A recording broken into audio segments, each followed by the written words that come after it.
안녕하세요. 저는 오랫동안 꿔왔던 꿈이 비로소 이루어진 30대 중반의 여자입니다. 세상에는 다양한 꿈이 많죠. 그런데 제 꿈은 다소 속물적으로 들리기도 하겠지만 돈을 많이 버는 것이었습니다. 돈 때문에 전전긍긍하지 않고 돈 때문에 하고 싶은 거 포기하고 살지 않는 것. 그게 저의 오래된 꿈이자 목표였습니다. 저희 집은 어렸을 때부터 가난했었습니다. 아버지는 일용직 일을 하셨고 어머니는 미용실에서 보조 직원으로 일을 하셨습니다. 저희 집은 달동네 같은 판자촌이었는데 작은 방이 하나 딸린 월세방에서 네 식구가 살았습니다. 집이 가난하다고 부모님이 배운 게 없고 직업이 변변찮다고 참 무시도 많이 당했어요. 그리고 그런 무시들은 제 마음속에서 참 많은 한이 되었고 열등감으로 자리 잡기도 하더라고요. 아버지는 힘든 육체노동을 하시니 몸이 참 자주 아프셨는데 병원비 아깝다고 집에서 파스만 바르시고 진통제만 드셨어요. 보험금 나가는 돈도 부담스러워서 해지를 했었거든요. 그렇다 보니 몸이 아파도 병원비가 무서워서 병원에 못 가시더라고요. 엄마도 마찬가지고요. 한창 감수성 예민할 학창시절 친구들은 브랜드 운동화를 많이 신고 다녔는데 저는 그 브랜드도 몰랐습니다. 엄마가 하루는 시장에서 새 운동화를 사다 주셨는데 그게 너무 예쁜 거예요. 그래서 신나서 신고 다녔는데 반 친구 하나가 제 운동화를 보고 깔깔 웃더라고요. 알고 보니 제 건 짝퉁이어서 브랜드명이 살짝 다른 거예요. 얼마나 부끄럽던지. 그 뒤로 그 운동화는 안 신고 다녔습니다. 엄마가 멀쩡한데 왜 운동화를 안 신고 다니냐고 해도 저는 사실대로 말할 수가 없었어요. 그 운동화는 그 뒤에 엄마가 신고 다니셨고요. 집에 돈이 없으니 주변 사람들에게도 은근한 무시를 당했고 제가 하고 싶은 거 갖고 싶은 게 있어도 그런 욕망은 다 무시해야 했습니다. 꾹꾹 참는 거죠. 그게 오래되다 보면 나중엔 제가 뭘 갖고 싶은지 뭘 하고 싶은지도 모르게 됩니다. 그저 돈만 많으면 좋겠다. 매사에 돈돈거리게 되는 거죠. 제가 딱 그랬어요. 범죄만 아니면 나쁜 짓만 아니면 다 상관없으니 돈만 많이 벌면 좋겠다. 그 생각을 매일 했거든요. 저는 집안 형편상 대학교도 포기했고 바로 취업을 했습니다. 하지만 돈을 벌고 싶었던 저는 그 편이 더 좋았어요. 하루라도 빨리 돈을 벌어서 가족들도 도와주고 싶었고요. 제 동생은 공부를 꽤 잘하는 편이어서 동생만큼은 꼭 대학에 보내주겠다 결심했어요. 제가 못한 거 동생이라도 이뤄줬으면 한 거죠. 그렇게 대학 대신 취업을 선택한 저는 한 회사의 계약직으로 일을 시작했습니다. 기간이 정해진 계약직이긴 하지만 일만 잘하면 계속 계약 연장은 가능했었죠. 저는 거기서 악착같이 안 쓰고 월급을 모았습니다. 최소한의 생활비만으로 생활하며 나머지 돈은 다 적금으로 모았어요. 회사 동료들도 제가 너무 악착같이 안 쓰니까 점차 멀어지더라고요. 회사 일 마치고 같이 밥도 먹으러 가고 술도 마시러 가고 그런 것도 사회생활이잖아요. 하지만 저는 돈 아까워서 그런 것도 안 했고 1,000원 한 장도 일일이 생각하면서 썼거든요. 동료라고 해봤자 그 계약직 친구들도 제 또래들이 많았는데 한창 미용이나 옷, 가방에도 관심이 많을 때죠. 하지만 저는 그런 것도 잘 모르니 대화에도 잘 겉돌았어요. 그래서 저는 회사에서 은근한 은따였습니다. 근데 상관없었어요. 어차피 회사라는 곳은 돈을 벌려고 가는 곳이기 때문에 쓸데없는 인간관계에 집착하고 싶지 않았거든요. 하지만 그 와중에도 친해지게 된 동료 한 명이 있었습니다. 이름은 오지영이고 저보다도 입사를 늦게 했는데 성격이 많이 조용하더라고요. 돈 없는 저만큼이나 조용하고 내성적인 지영 씨는 동료들에게 인기가 없었습니다. 투명 인간 같은 존재였다고나 할까요? 저도 처음엔 지영 씨와 딱히 친한 건 아니었어요. 같은 팀이었고 계약직 사원들 중 하나일 뿐이었죠. 그런데 한 번은 지영 씨가 누명을 쓰고 상사한테 된통 깨지는 일이 있었어요. 주문서 넣는 일인데 개수가 잘못 들어가서 손해가 막심했거든요. 근데 제가 알기론 지영 씨가 한 일이 아닌데 지영 씨가 했다는 누명을 쓰고 심하게 혼나고 있는 겁니다. 정작 잘못 입력한 다른 동료는 모른 척하고 있고요. 제가 딱히 정의로운 성격까지는 아니지만 울듯한 얼굴로 쩔쩔매는 그 모습을 보니 못 참겠더라고요. 지영 씨도 그때 맡은 일이 많다 보니 본인이 했다고 착각하는 것 같고요. 참다 못한 저는 나서서 그 상사분께 말했습니다. 저 과장님, 이 주문서 입력이요. 제가 알기론 이 대리님이 지영 씨가 아니라 미래 씨한테 맡긴 걸로 알거든요. 지영 씨가 업무가 너무 많아서 이 대리님이 이것만 미래 씨한테 넘긴 걸로 아는데. 제 말에 사무실은 난리가 났죠. 결국 사실 확인하고 잘못 입력한 직원은 된통 깨졌습니다. 그 일로 저는 계약직 직원들 사이에서 더더욱 미운 털이 박혔습니다. 그 입력 잘못한 직원이 계약직 직원들 사이에선 입김이 셌거든요. 저는 은따였는데 거의 왕따가 된 수준이 되었죠. 하지만 그런 쪽으로 멘탈이 단단했던 저는 그러든가 말든가 신경도 안 썼습니다. 그런데 지영 씨가 그 일로 저에게 와서 고맙다고 인사를 하더라고요. 본인 일도 아닌데 그렇게 나서준 게 고마운데 다른 사람들에게 밉보여서 어떡하느냐고요. 괜찮아요, 지영 씨. 나 어차피 이 회사에서 왕따예요. 그런 거 신경 안 써요. 지영 씨는 저보고 쿨한 것 같다고 하더라고요. 그 이후로 지영 씨와 저는 친구가 되었습니다. 나이도 동갑이었고 잘 맞는 친구였어요. 지영 씨는 말수가 많은 편은 아니지만 진중하고 착한 친구였어요. 그 친구는 딱히 저처럼 돈이 없거나 가난해 보이지는 않았지만 저를 배려해서 돈 얘기는 일절하지 않았어요. 그리고 저한테 밥도 자주 사주고 커피도 자주 사줬습니다. 저도 얻어먹기만 하면 미안하니까 한 번씩은 사줬는데 본인은 괜찮으니까 일부러 사줄 필요 없다고 자기가 저한테 사주는 게 기쁘다고 하더라고요. 회사 생활에 친구 따위는 필요 없다고 생각했는데 막상 친구가 생기니 좋았습니다. 하지만 그 친구는 1년 계약을 마치고 퇴사를 했어요. 가족을 따라 다른 지역으로 이사 간다고 했고 또 본인이 하고 싶은 공부가 있어서 퇴사하고 본격적으로 해본다고도 했거든요. 그 친구는 그만두고 저는 계약 연장을 하게 되었습니다. 친하게 지내던 친구가 퇴사를 하는 게 참 슬프고 아쉽더라고요. 유일한 회사 친구였으니까요. 짠순이었던 저는 그 친구를 위해 10만 원을 들여 백화점에서 가죽 장갑을 하나 사 선물했습니다. 사실 그 장갑은 제가 갖고 싶었던 건데 회사를 그만두는 그 친구를 위해 큰맘 먹고 선물을 한 거였어요. 그 친구는 제 선물을 받고 제 수중에서 10만 원 나왔으면 진짜 크게 마음먹은 거 아니냐고 웃더라고요. 저도 같이 웃었죠. 그런데 한참 웃다가 눈물을 흘리는 겁니다. 고맙다고요. 저도 그 친구에게 어딜 가든 행복하게 잘 지내라고 종종 연락하고 지내자고 했습니다. 지영이가 퇴사하고 나서 한 1년 정도는 연락을 주고받았는데 그 친구는 오랜 꿈이었던 세계 여행을 간다고 했습니다. 그리고 그 후에 연락은 자연스럽게 끊겼어요.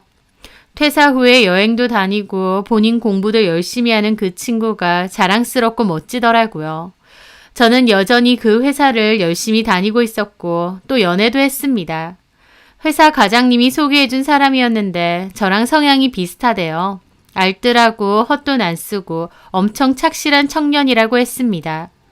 남자 만날 생각 없다고 했는데도 과장님이 그 남자에게 제 연락처를 줘버렸고 그 뒤로 연락을 띄엄띄엄 하다가 만나게 되었어요. 그런데 막상 만나보니 대화가 정말 잘 통하는 겁니다. 그 남자도 저만큼이나 짠돌이고 돈 모으는데 관심이 많더라고요.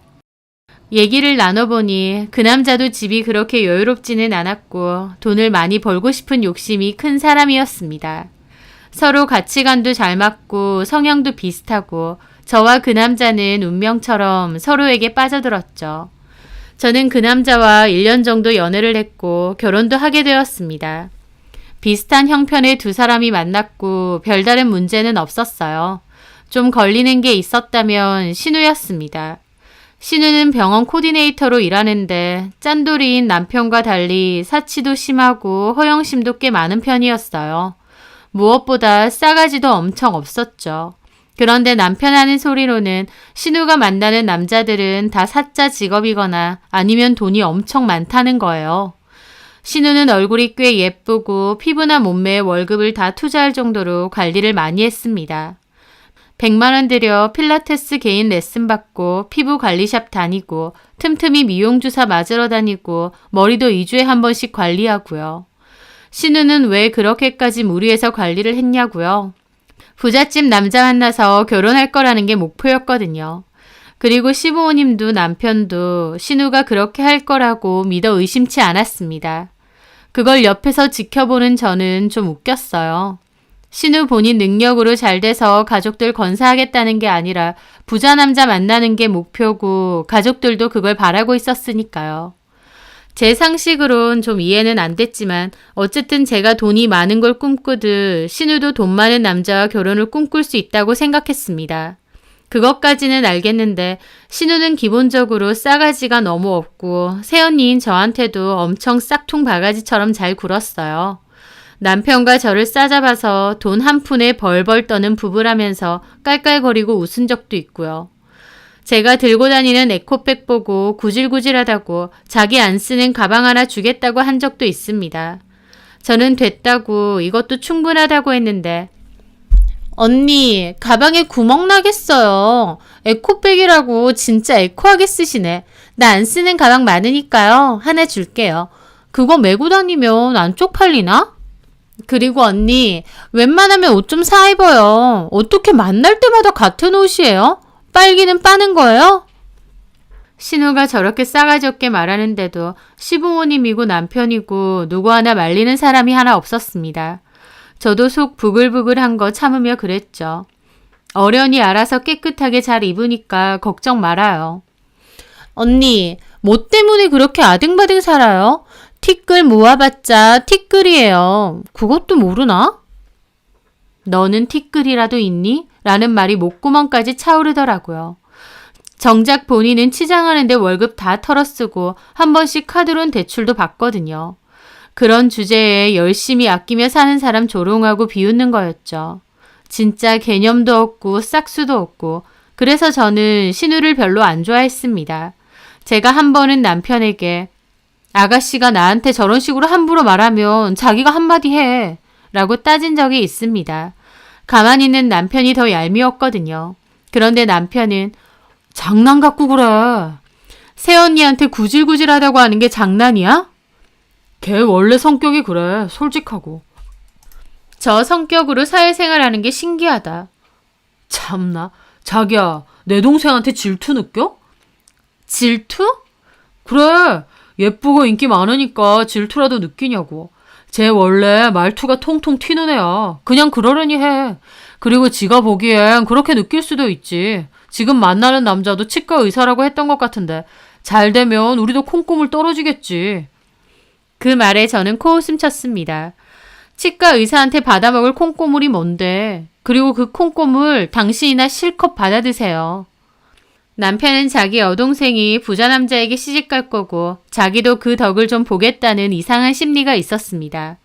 성실하고 책임감 넘치는 사람 같아서 연애하고 결혼도 했는데 본인 가족들, 특히 여동생에 한해서는 별로 그렇지 않더라고요. 저는 그런 남편을 지켜보며 사실은 다른 사람 덕을 보고 싶어하는, 날로 먹고 싶어하는 부분이 상당히 많은 사람이라는 것을 알게 되었습니다. 신우가 거슬리긴 했지만 그때까진 몰랐습니다. 신우가 제 결혼 생활을 끝내게 만들 결정적인 원인을 제공한다는 것을요. 그맘때 저는 똑같이 회사를 다니고 있었는데요. 어느 날 일을 하다가 폰이 울리는 겁니다. 별 생각 없이 전화를 받았는데 여보세요? 현지야, 나야. 저 그 순간 놀라서 폰을 확인했어요. 폰에는 5년 만에 지영이라는 이름이 떠 있더라고요. 어머, 세상에, 지영이? 잘 지냈어? 내가 너무 오랜만에 연락했지? 너무 반갑다. 옛 동료이자 친구였던 지영이었습니다.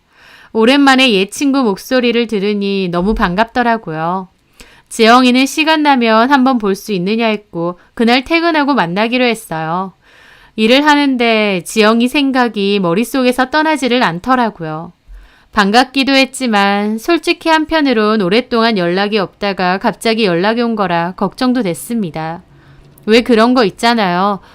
오랜만에 친구한테 연락 오면 다단계라던가 종교 같은 때문이라고요. 그래서 연락했나?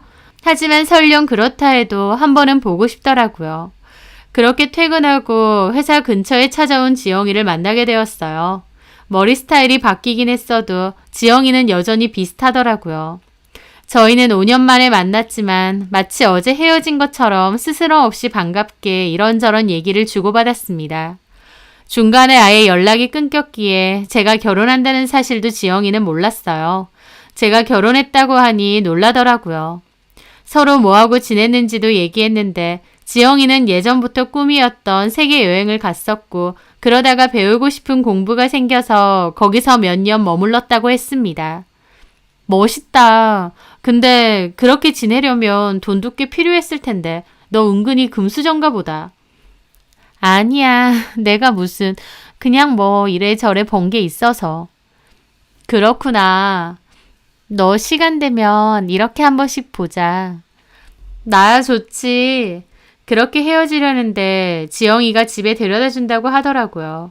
그렇게 주차장에 갔는데 지영이 차가 외제차인 겁니다. 야, 너 차 되게 좋다. 중고야, 중고. 지영이는 쑥스러워하며 그렇게 말했는데 이런 차는 설사 중고라고 해도 엄청 비쌀 텐데 싶더라고요. 이 친구가 원래 이렇게 돈이 많았나 싶기도 했죠. 그리고 지영이는 가는 길에 백화점에 잠깐 들려서 저한테 화장품 세트를 사줬습니다. 비싼 브랜드여서 50만 원이 좋긴 넘더라고요. 저는 극구 됐다고 했는데 결혼했는데 축하도 못 해줘서 미안하다고 갖고 가라고 하더라고요. 그렇게 저는 지영이에게 화장품 세트까지 받고 집으로 돌아왔죠. 이런 얘기를 남편에게 하니 남편은 펄쩍 뛰는 겁니다. 자기야, 앞으로 그 친구 만나지 마. 왜? 딱 보니까 냄새가 나네. 5년 만에 연락 와서 비싼 차 타고 오고 비싼 선물하고 다단계거나 종교 권유하려고 그러는 거네. 에이, 그런 애 아니야. 그런 애 아닌 애 따로 있어. 그 화장품도 돌려줘 당장. 그리고 만나지 마. 그런 거 아니라니까. 요즘은 수법이 교모해서 그렇게 티나게 안 해. 폰 줘봐. 내가 차단해버릴게. 오버하지 마. 내가 알아서 할게. 남편은 방방 뛰었고 저도 마음속으론 혹시 하는 마음도 없지 않아 있었어요. 그도 그럴 것이 저랑 회사 같이 다닐 때만 해도 저보다는 아니지만 그 친구도 그렇게 집이 잘 사는 편까진 아닌 것 같았거든요. 근데 아무리 중고라고 해도 외제차에 씀씀이 커진 것도 혹시 진짜 특정 종교나 다단계에 나 꼬시려고 그러나 싶기도 했죠. 하지만 그 후로도 저는 그 친구를 한 번씩 만났습니다. 그리고 알게 되었어요. 그 친구의 비밀을요. 그 친구는 사실 주식으로 꽤 많은 돈을 벌었던 거였습니다. 친구 말로는 20살 때부터 주식에 관심이 있었고 월급 받은 걸로 이래저래 투자를 이미 했었대요. 그쪽으로 공부도 많이 했고 주식대회에 나가서 상도 받은 적이 여러 번이랍니다. 저는 주식대회라는 게 있는지도 몰랐어요. 그때 저랑 같은 회사 다닐 때 그 친구가 오랜 공부 끝에 꽤 많은 돈을 투자한 회사가 있었는데 그 주식이 엄청난 급등을 하면서 5년치 연봉을 벌었다고 했습니다. 그래서 그 친구는 재계약을 하지 않고 회사를 그만둔 거였어요. 그리고 예전부터 꿈이었던 세계 여행을 떠났다고 했습니다. 그 뒤로도 주식은 계속하고 있고 그걸로 젊은 나이에도 꽤 많은 자산을 모았더군요. 저는 주변에 주식으로 돈 잃었다는 말은 수도 없이 들었는데 그 친구처럼 이렇게 수익을 많이 낸 사람은 처음 봤어요. 게다가 그 조용하고 차분한 친구가 주식 쪽으로 이렇게 유능하다는 사실도 너무 신기했고요. 저는 그 친구에게 나도 좀 알려주면 안 되느냐 그랬고 친구는 종목을 덥석 가르쳐주는 건 위험한 짓이고 자기가 투자하는 방법은 알려줄 수 있다고 했습니다. 그리고 그 친구는 저에게 주식의 기본부터 투자할 회사의 가치를 판단하는 방법, 주요 정세나 급등할 기미가 있는 주식을 판단하는 방법까지 찬찬히 배우게 되었어요. 그때는 신기하고 재밌어서 공부했는데 이제 와서 생각해보면 가치가 어마어마한 수업료 쳐도 엄청나게 비싼 수업을 저한테 공짜로 해준 셈이었습니다. 그때 당시에는 그 친구가 저한테 가르쳐주는 그 노하우들이 얼마나 귀한 건지 몰랐던 거죠. 그 친구는 무리되지 않는 선에서 연습을 조금씩 해보라고 했고 10,000원 한 장에도 벌벌 떨던 저는 그 친구의 조언대로 일단 비상금 100만 원 정도로 시작했습니다. 충분히 판단하고 공부해서 투자할 만한 가치가 있는 기업들에 분산 투자를 했고 친구도 같이 알아봐 줬어요. 그때 저는 100만 원 종잣돈으로 총 300만 원의 이익을 보게 되었습니다. 그게 얼마나 신기하고 짜릿했는지 몰라요. 물론 매도 시기를 늦추는 바람에 좀 떨어진 시점에서 팔긴 했지만 그 수익도 저로서는 너무 놀라웠습니다. 한 푼, 두 푼 악착같이 열심히 모으는 수밖에 없다고 생각한 저인데 이런 세계도 있구나 눈을 떴다고나 할까요? 그렇게 저는 친구를 따라 주식을 했었고 잃을 때도 있었지만 꽤 많은 수익을 얻을 때도 있었습니다. 남들 하는 대로 무턱대고 투자부터 하는 게 아니라 그 친구가 알려준 대로 충분히 공부하고 현재 정세를 잘 파악해서 투자를 진행했어요. 무엇보다 주식 고수인 그 친구가 도와주니 자신감이 생겼죠. 그렇게 저는 100만 원의 종잣돈으로 300만 원을 그리고 제 돈 200만 원을 더 더해서 500만 원으로 1년 후 무려 8천만 원의 수익까지 얻게 되었습니다. 그쯤 되니 그 친구가 저를 위해 하늘이 내려준 은인처럼 보이더라고요. 그런데 저는 그 사실을 남편에게 얘기했습니다. 부부니까 솔직하게 오픈하고 싶기도 했고 또 남편이 여전히 지영이 만나는 것을 못 믿어하는 게 싫어서 솔직하게 주식 계좌를 보여준 거였죠. 나 이렇게 친구한테 주식 배우고 있다고요. 제 주식 계좌를 알고 남편도 뒤집어지더군요. 이게 가능한 거였냐고요. 사실 남편도 저한테는 말 안 했는데 저 몰래 주식 투자를 꽤 했었답니다. 한 500만 원 종잣돈으로 시작했는데 지금 현 시세로 치면 100만 원도 안 될 정도로 다 날리고 휴지 조각이 되었다고 하더라고요. 저는 남편이 저 몰래 주식 투자한 건 몰라서 좀 어이없긴 했지만 어쨌든 남편도 제 수익을 보고 너무 잘 됐다고 덩실덩실 춤을 추었습니다. 저는 무리하지 않는 선에서 계속 해볼 거라고 하며 이러면 내가 그토록 원하던 경제적인 자유를 얻을 수 있을 것 같다고도 했죠. 그때까지는 모든 게 다 좋았어요. 그런데 남편이 그 일을 시댁에 다 얘기하면서부터 제 결혼 생활이라는 배에는 물이 들어차기 시작했습니다. 어머님이 저보고 집으로 와보라고 하셨는데 평소와 다르게 신나서 현관에서 제 손까지 당기면서 안으로 들어오라고 하시더라고요. 그러더니 너 주식으로 8천만 원 벌었다며? 아, 네. 저는 속으로 남편이 그새 얘기했구나 싶어서 아차 싶었어요. 남편에게는 얘기해도 시댁에까진 말하고 싶지 않았거든요. 진짜 대박이야. 군뱅이도 구르는 재주가 있다더니. 그 말에 어머님이 가만히 있으라고 신우 다리를 찰싹 치더라고요. 그리고는 참 잘됐다. 네가 복덩인가 보다. 우리 집에 마침 그 돈이 필요했는데 어쩜 때 맞춰 네가 그런 큰 돈을 버니? 네? 무슨 돈이요? 오빠가 얘기 안 했어요? 나 곧 결혼해요. 네? 전 몰랐는데. 실은 결혼 얘기가 좀 급하게 진행됐다. 아, 그렇구나. 축하해요, 아가씨. 고마워요. 근데 문제가 좀 있어. 뭔데요? 알지? 수경이 신랑 될 사람이 치과 의사인 거. 네, 알죠. 아직 페이닥터로 일하기는 한다는데 뭐 자기 병원 차리면 금방 돈 잘 벌지. 얘는 치과 병원 사모님 되는 거고. 네. 근데 그 집에서 혼수 비용으로 1억을 요구하거든. 1억이요? 그 정도는 많은 것도 아니지. 남편 직업이 치과 의사인데. 맞아요. 우리 어머님이 오히려 적게 달라고 하시는 거지. 저는 속으로 어이가 없더라고요. 당장 1억도 없으면서 웬 허세인가 싶었습니다. 그런데요, 어머님. 뭐가 그런데요야. 우리가 융통할 수 있는 돈은 해봤자 3, 4천이 전부인데 네가 8천만 원을 꽁으로 벌었다며. 그것 좀 일단 보태줘. 네? 저는 너무 어이가 없어서 펄쩍 뛸 뻔했습니다. 저더러 신우 결혼 자금으로 8천만 원을 달라는 거예요. 너무 어이가 없으니 어안이 벙벙하더라고요. 뭘 그렇게 놀라? 가족끼리 좀 돕고 살 수도 있지. 어머님, 그건 좀 어려울 것 같은데요. 왜? 일단 그 돈이 아직 주식 계좌에 있는 거지 현금화한 건 아니고요. 그럼 현금화하면 되잖아요. 근데 저는 이 돈을 지금 당장 뺄 생각이 없거든요. 그건 사실이었습니다.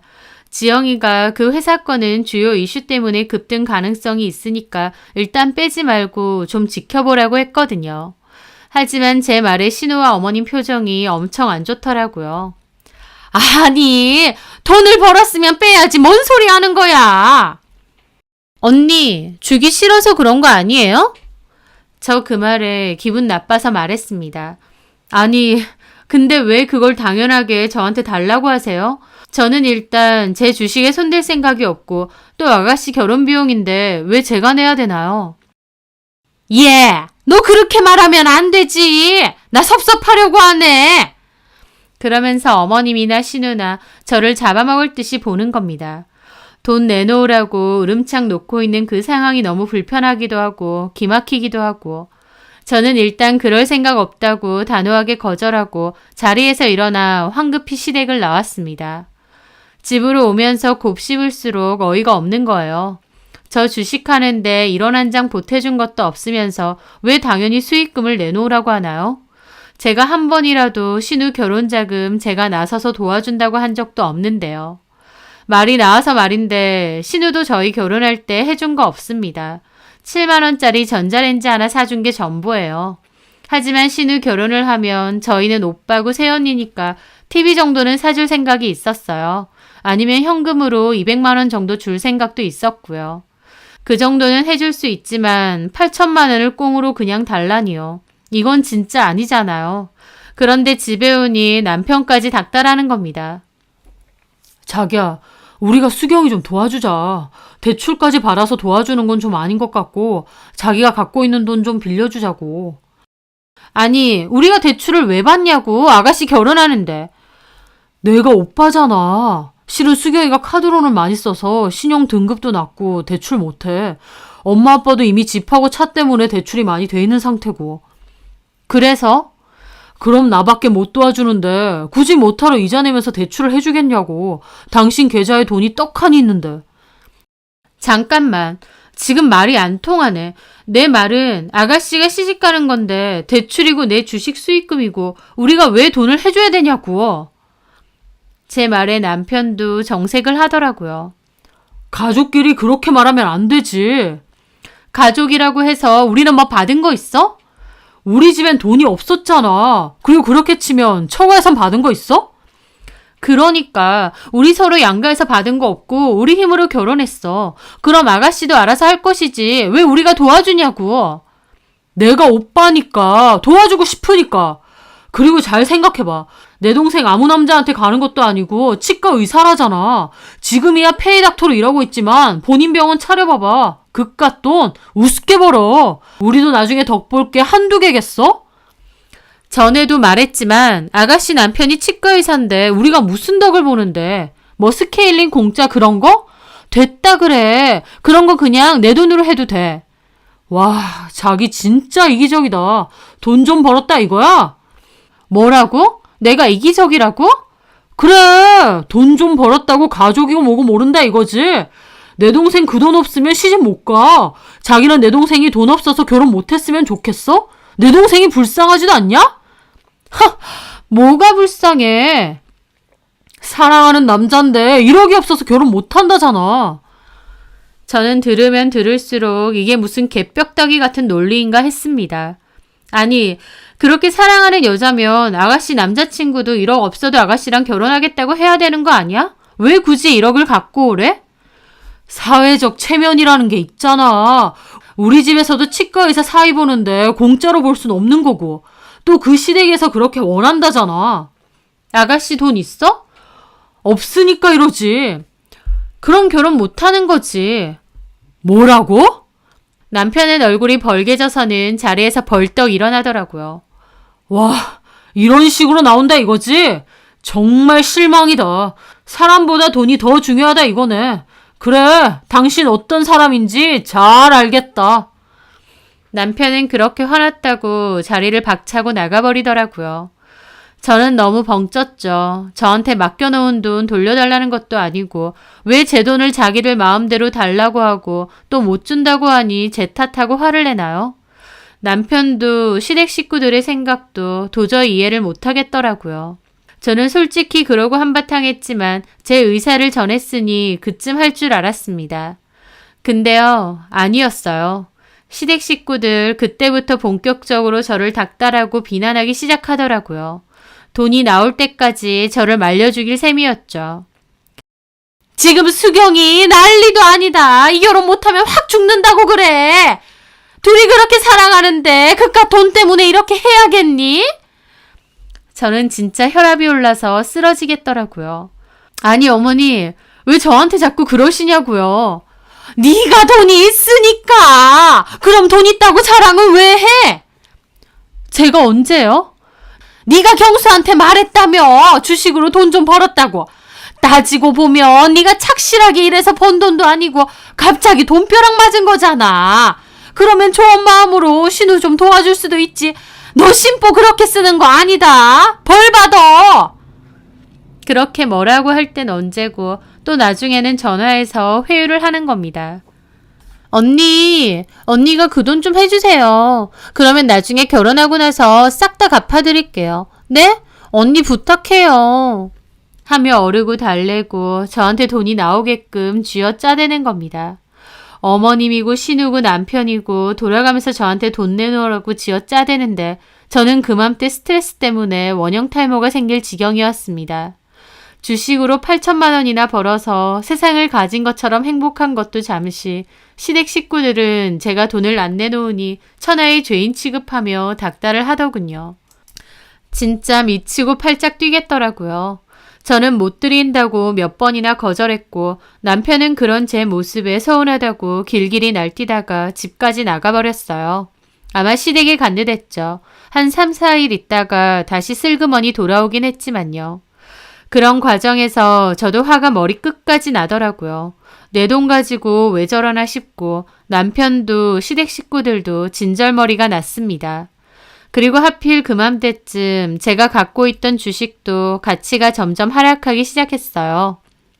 저는 이 사실을 친구에게 얘기했어요.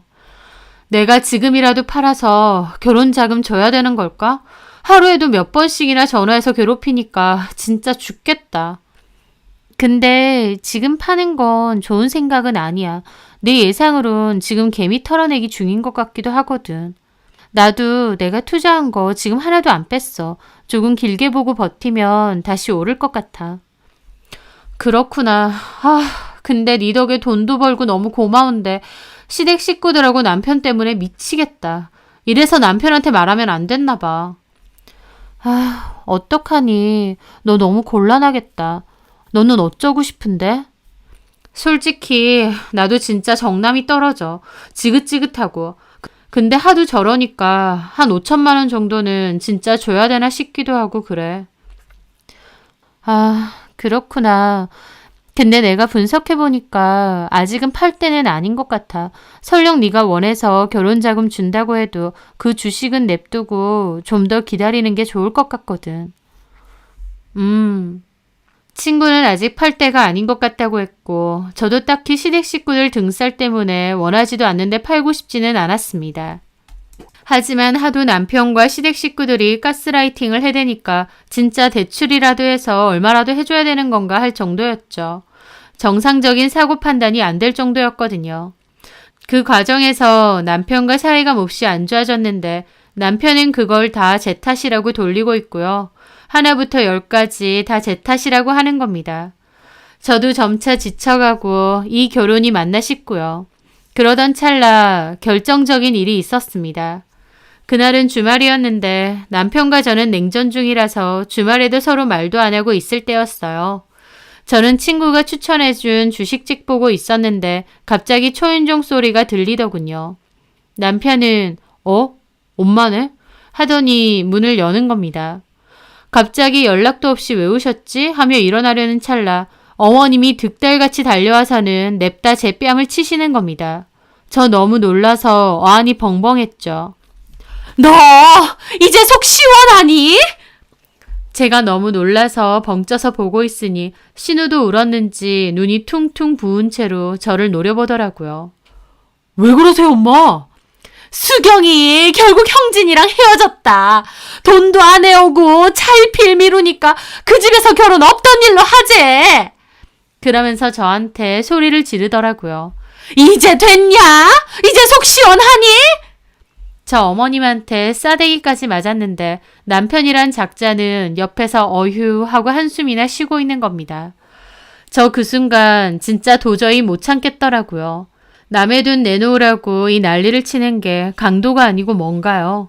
저도 진짜 더 이상은 못 해먹겠다 생각하며 그 순간 이혼을 결심했던 것 같아요.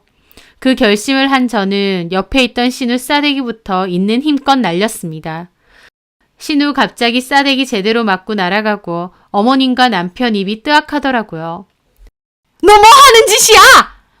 어머님 때리고 싶은데 그래도 어른이시니까 참았습니다. 야, 너 때문에 일어난 사단이니까 좀 쳐맞자. 하고 제가 눈이 돌아서 신우를 더 때리려고 달려들자 신우 식겁하며 어머님 뒤로 도망가고 남편도 저를 붙잡더라고요. 미쳤어? 나 쳐맞을 땐 가만히 있다가 네 동생 맞으니까 열받냐? 하면서 저는 남편의 뺨도 확 날렸습니다. 야! 어디다가 때려요? 내가 동네 북이에요? 나한테 돈 맡겨놨어요? 결혼한다고 나 그쪽들한테 10원 한 장 받은 거 없어. 근데 왜 이제 와서 내 돈 내놓으라고 단체로 달려드는데? 저는 악에 받쳐서 소리 질렀습니다. 그리고 신우에게도 그랬죠. 야! 네가 시집가고 싶으면 네 돈 모아서 알아서 갈 생각을 해야지. 어디다가 구걸이야. 내가 아가씨 해주니까 너 네가 진짜 아가씨나 된 줄 아니? 나이도 어린 게 싸가지만 없어가지고 올케 언니한테 버릇없이 굴고 돈을 내놔라 그래? 저는 남편에게도 소리 질렀습니다.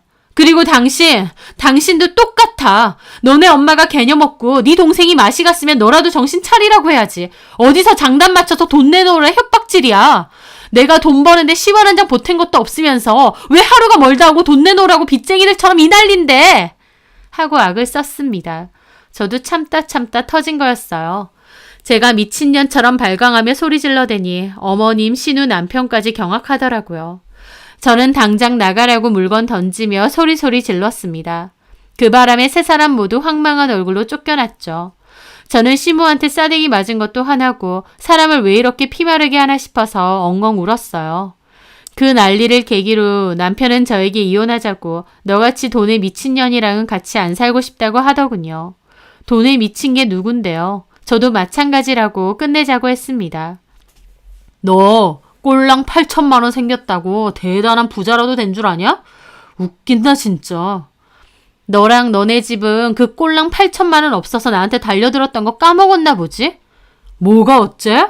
야, 됐다. 너 같은 독한 년이랑은 상종도 안 할 거야. 너 근데 명심해. 그따위 심보로 살다간 그 돈 다 날려먹을 거다.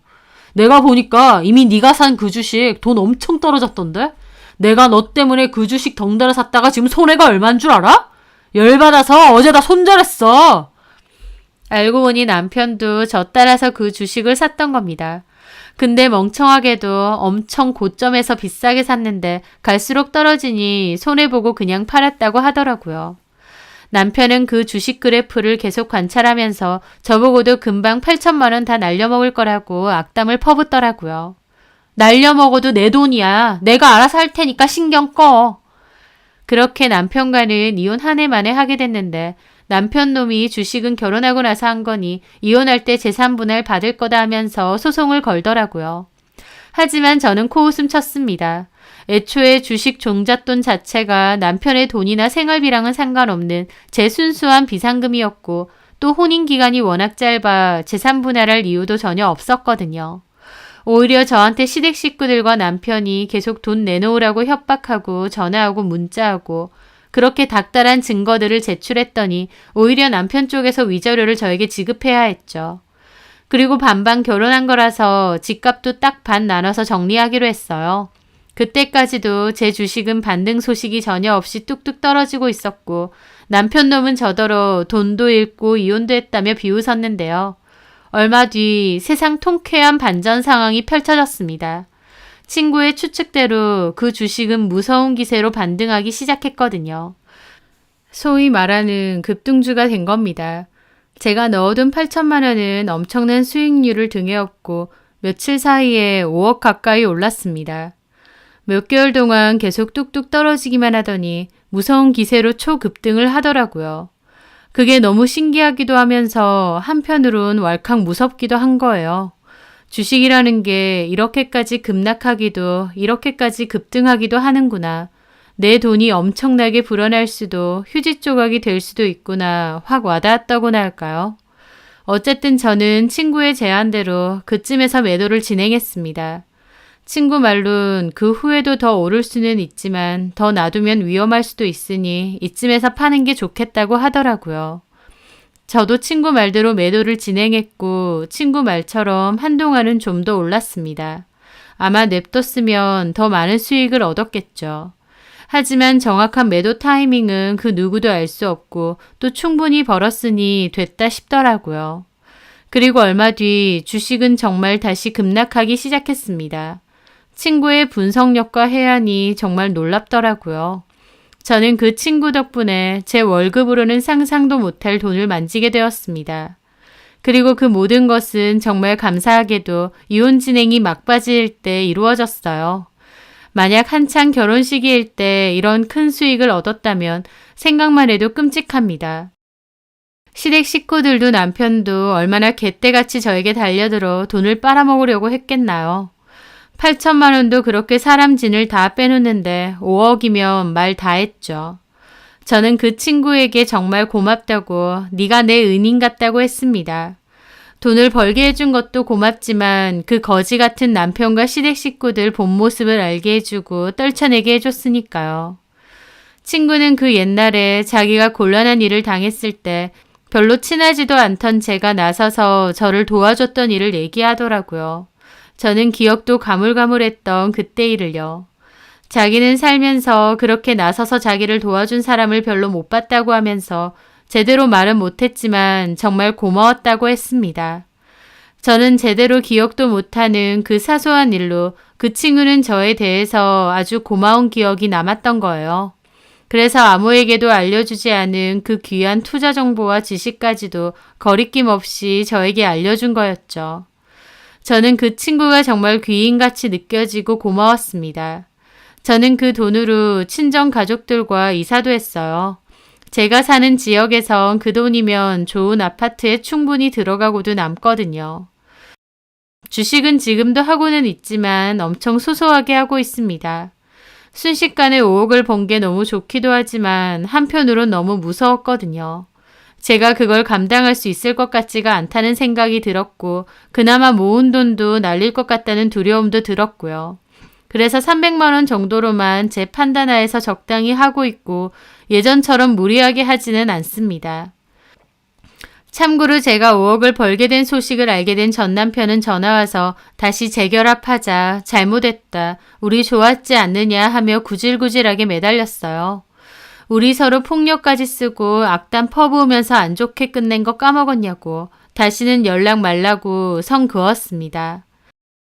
그렇게 이혼한 저는 회사를 퇴사했어요. 20살 때부터 정신없이 일만 하면서 달려왔는데 저도 더 늦게라도 제가 진짜 원하는 게 뭔지 찾아보고 싶어졌거든요. 오랜 기간 월급 주고 참 고마웠던 회사지만 제가 진정으로 하고 싶었던 일은 아니었기에 잘 말씀드리고 퇴사를 했습니다. 그리고 그 후 그 친구와 여행도 한번 갔다 왔어요. 너무 고마워서 여행 비용은 제가 다 냈습니다. 예전에는 10,000원 한 장에도 벌벌 떨고 친구를 위해 커피 한 잔 사는 것도 고민하던 저였지만 저에게 찾아온 은인이자 귀인에게 그런 식으로 대접할 수는 없겠더라고요. 저는 비행기 비용부터 숙박 비용, 여행 비용까지 제가 다 내고 싶었는데 여행 비용은 제가 말려도 본인이 많이 냈습니다. 신혼여행도 제주도로 갔던 터라 해외는 처음인데 정말 재밌고 행복하더라고요.